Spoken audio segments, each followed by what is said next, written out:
Membrane filtration.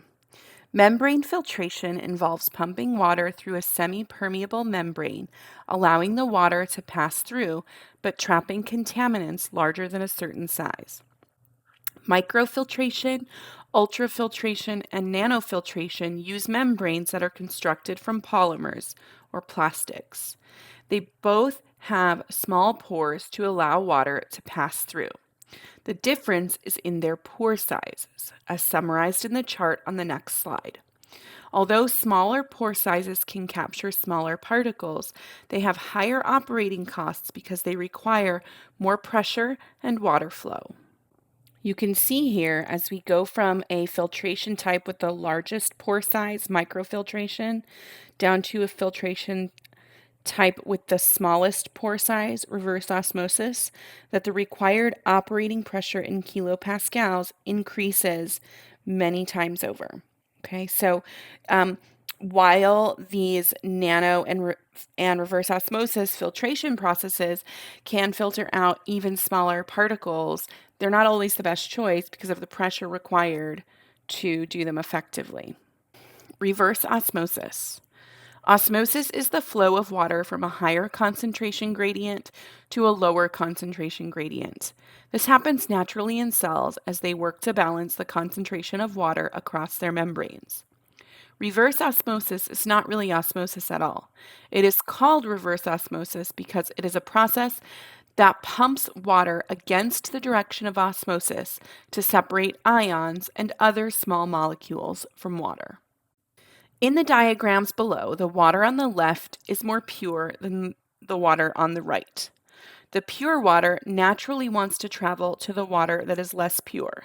But when the pressure is applied, as you can see in the second diagram, to the less pure water on the right, it will force pure water out of the less pure water solution.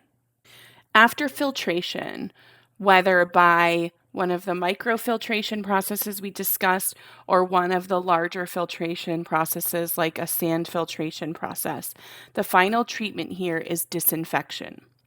After the coagulation flocculation that we talked about in step 1 and the filtration, whichever type you choose, water is treated one more time to ensure its potability or drinkability or safety for human consumption. Any possible pathogens, including very small ones like viruses, are destroyed in a final disinfecting stage. This final disinfecting stage can be done with chlorination, ozone disinfection, UV disinfection, ionizing radiation, and bromination and iodinization, or the addition of iodine. Everyday decisions you make can reduce water pollution. While industrialization is a major cause of water pollution around the world, there are decisions you can make to prevent water pollutions in the streams, rivers, and lakes that run through your backyard. Discuss as a group or just think to yourself the things that you can do to reduce water pollution. Here are some suggestions to prevent water pollution. 1. Pick up litter. Litter interferes with wildlife, can back up streams, and often introduces contaminants into water. 2. Avoid using excessive fertilizers. Do not use fertilizers if they can wind up on roads and wash down into rivers and lakes. 3. Use a broom to clean outside of your house. Avoid using water if it is not necessary. 4. Use detergents that do not contain phosphates. 5. Do not pour hazardous wastes down the drain. Ask officials in your town how you can safely dispose of them. International Water Quality Standards. The World Health Organization, WHO, sets standards for water to be safe for drinking.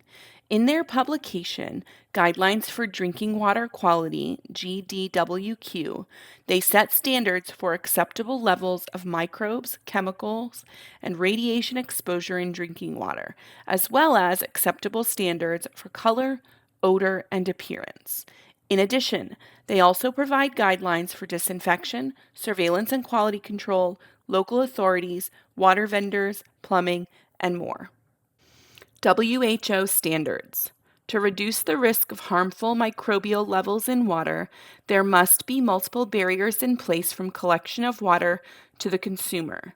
These barriers include protection of water sources, proper purification and treatment, and proper management of water distribution systems. Since there are many chemicals that can cause long-term and short-term harm, monitoring water for certain chemicals should only be done if water is near a source that can contaminate it, such as being next to a fertilized field or factory.